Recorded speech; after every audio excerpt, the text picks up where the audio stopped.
ായതാണ് ഞങ്ങളുടെ കരിയറിനെ ശാക്തീകരിച്ചത് എന്ന് ഞാൻ കരുതുന്നു.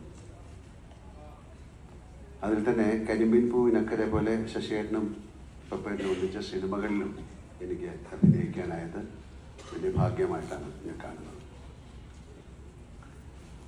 ടി വിയൊക്കെ വരും മുമ്പ് ഈ തിരുവനന്തപുരത്ത് പഠിച്ചു വളർന്ന ഏതൊരാളെയും പോലെ പത്മരാജൻ എന്ന പ്രതിഭയെ ഞാനും ആദ്യം പരിചയപ്പെടുന്നതും തിരിച്ചറിയുന്നതും അദ്ദേഹത്തിൻ്റെ ശബ്ദത്തിലൂടെയാണ്. ആകാശവാണിയിലൂടെ ഒഴുകി പരന്നെത്തുന്ന എന്തെല്ലാമോ സവിശേഷതയുള്ള ആഴമുള്ള അതിലേറെ കാൽപ്പനികത തുളുമ്പുന്ന ശബ്ദം.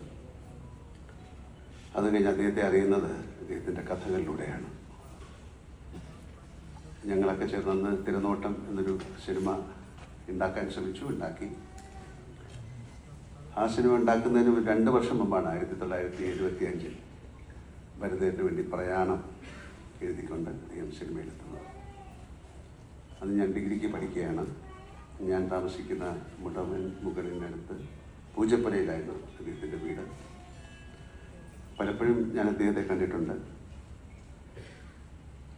ഇതാ ഇവിടെ വരെ, തകര, വാടകയ്ക്കൊരു ഹൃദയം, ഗതി നിർവേദം എന്നീ സിനിമകളൊക്കെ അന്നത്തെ ഞങ്ങൾ പ്രേക്ഷകരെ കിടിലം പൊള്ളിച്ച സിനിമകളായിരുന്നു. അന്നൊന്നും സ്വപ്നത്തിൽ പോലും കരുതിയിരുന്നില്ല അദ്ദേഹത്തിൻ്റെ സംവിധാനത്തിൽ അഭിനയിക്കാൻ സാധിക്കുമെന്ന്.